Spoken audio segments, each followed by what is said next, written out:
والآن يا شام أشكال الغين. أشكال الغين. غين بأول الكلمة. غين بأول الكلمة. غين بوسط الكلمة.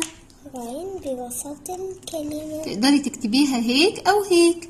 غين بآخر الكلمة. غين بآخر الكلمة. تقدري تكتبيها هيك أو متصلة، أحسنتي، أو تسكريها هيك. غين منفردة.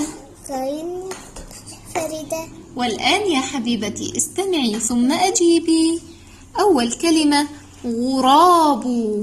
غراب.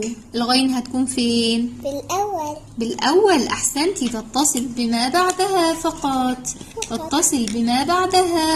ما بعدها. يلا حطي عليها دائرة. غين بأول الكلمة. أحسنتي.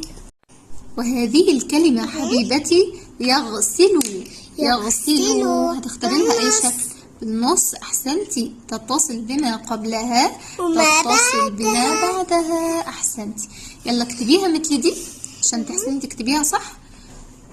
أيوة، تتصل بما قبلها تتصل بما بعدها، وبعدين سكريها لو عايزة.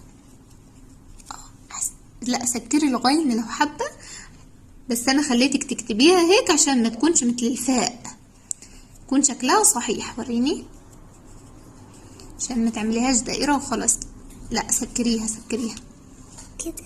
أيوة. دويرة. لا، ليست دويرة. أيوة، هي كده صح. يغسلوا. أحسنت. يغسلوا. وهذه الكلمة يا هشام صمغ. صمغ. هتختاري لها أي غين؟ بالآخر متصلة. أحسنتي، بآخر الكلمة تتصل بما قبلها. ما اكتبيها. قبلها. خليها تتصل بما قبلها بالميم. وين النقطة؟ أحسنتي، الغيمة بتاعتها. طيب، وآخر كلمة يا شام صباغ. صباغ. هتختاري لها أي شكل من أشكال الغين؟ المنفردة. أحسنتي ما شاء الله، المنفردة. تمام، المنفردة. أحسنتي. المنفردة. اكتبيها بعد الألف الماد الرافص. أحسنتي ما شاء الله حبيبتي، ممتازة ما شاء الله.